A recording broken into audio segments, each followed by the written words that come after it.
Hey guys, certainly Joel here. Today, I just want to talk about my experience with the Bolt 4K from Teradeck, just to give an honest opinion and kind of disclose what I found out about the Teradeck products over time. So, at work, we have a Teradeck Bolt 4K in-house, and we have that and a Hollyland one as well. Um, and we use them in a broadcast scenario. So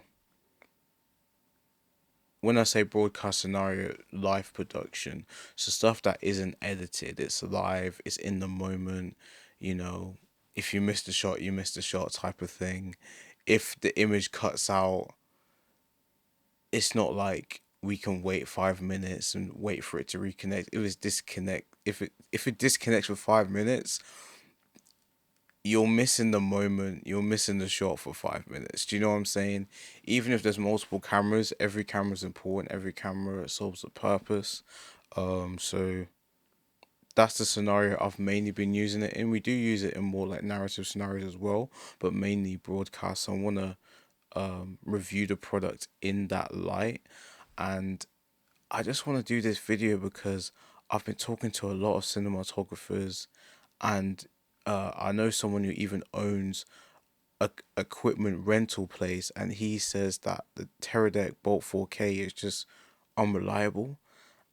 And I've just been hearing a lot of people say the same thing, and it's super surprising to me because it does seem like Teradeck is like the industry standard when it comes to zero latency, high quality wireless equipment, very like expensive equipment. So you would assume, okay, this is going to be top of the line stuff. But regarding broadcast scenarios, I have found it unreliable. And I just want to talk about that. I think other people have experienced that as well. Uh, Obviously, the cinematographers I talk to, they use it more for like cinema work. And I'm going to talk about why that's different to broadcast work. So, the scenarios I was in, essentially, I'd be setting up cameras and setting up the Teradeck Bolt 4K, and I would test it when nobody's in the venue, and it works. And I'm like, cool, it's gonna work, amazing. My camera operator is gonna be able to move freely. It's gonna be great. But as soon as people come in the room, and this is about a venue that can hold, I think around 250, something like that, 250 people, it just turns unreliable. And I use the Bolt Manager app to try and pick the right frequency, stuff like that. But it's just unreliable, and it just stressed me out. And at a certain point, I was like, I'm literally not gonna use it because it stresses me out. It's unpredictable. Whereas the Holyland one, which is far more cheaper, the latency is worse. But for what I do, I can work around that. I can just tell the camera operators to film certain things, but don't film other things, so people who are watching don't actually notice the latency. Do you know what I'm saying? Um, and it's like, why is this the case? It's so much more expensive. And I was doing research into this because the equipment isn't mine; it belongs to work, and obviously they invested in it for a reason. They don't want to just waste money. So it was up to me to research like, why is this happening, and if we should replace it, basically.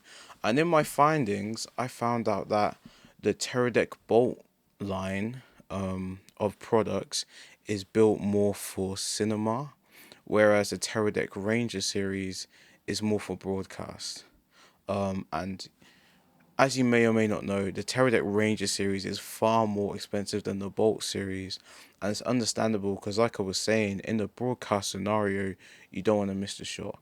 You want reliability, you want it to be robust and be able to handle anything, because you can be, I gave an example of a venue that can hold like 250, but some people doing events with thousands of people, 500 people, tens of thousands of people, they want reliability and they want range. That's where the Teradeck Ranger series comes in. But it is, um the organization I work for is a charity, so those price ranges were out of our reach. And a lot of people have been using Vaxis for this reason. Um, I spoke to CVP.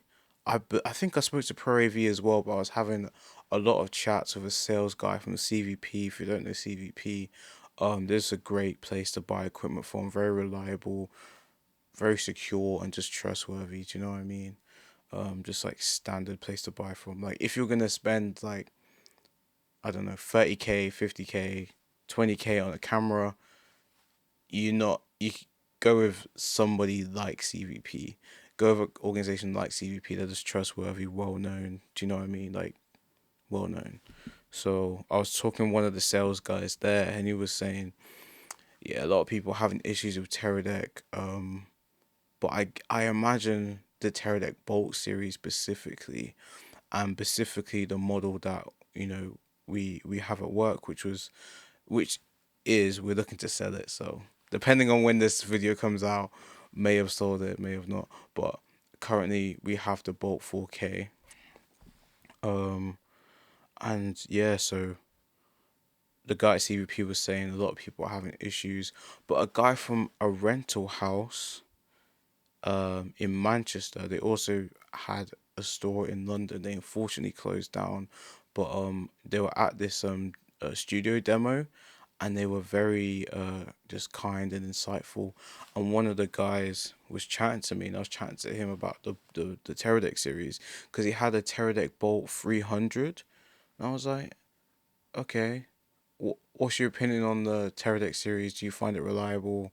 I haven't found it to be reliable. And he said to me that apparently Teradeck admittedly made a mistake with the design of the Bolt 4K. So it might not be that the Teradeck products are bad per se. It's just that I mean according to the guy at this rental house, so it's not really I'm not really just trying to talk down on Teradeck.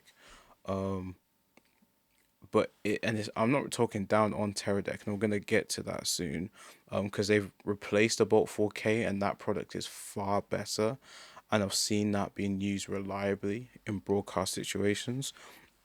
So I'm in no way saying Teradeck is bad.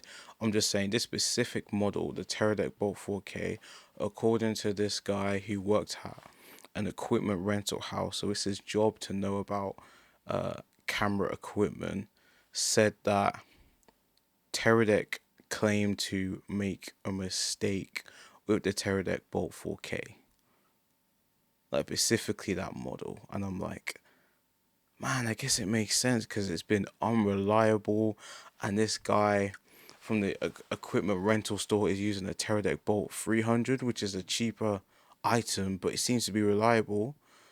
Um, so it's like, man, is it really that specific model that's bad? And since then, it's like, man, I don't know. Like, at work, I told them this, and I was like, and now we've got Vaxis products, which seems to be becoming, at least in the UK, a very big industry standard. There are other companies coming up as well. There's only one I can think of, but when it comes to trust and people actually using them, yeah, Vaxis seems to be on top right now. That being said, I'm just gonna mention this because it's gonna sound like I'm talking down on Teradeck. I'm just sharing all of this because it really helped me learn about wireless systems. So I was having issues with the Bolt 4K. It worked when nobody was in the room. As soon as people get in the room, it stops working. And I was chatting to a guy. We work on broadcast streams together, and he was telling me that the Bolt 4K sends signal from the receiver to the from the transmitter to the receiver through 5G network, and that's the same network that phones use nowadays. So if everyone comes in the venue and their mobile data is on, you know, that's gonna, you know, cause uh, congestion, if that's the right word. Um, just really cause interference. So it made a lot of sense to me now. I was like, man, yes, because it works when no one's in the room. As soon as people are in the room, it stops working. And I'm like, this makes sense. Um, but you can see why in a broadcast scenario we can't have that. Um, so the Teradeck have released a Teradeck Bolt 6, which can send signals with 6G technology. So, at the time of recording, phones aren't using 6G. And I know someone who does events, uh, multi camera events.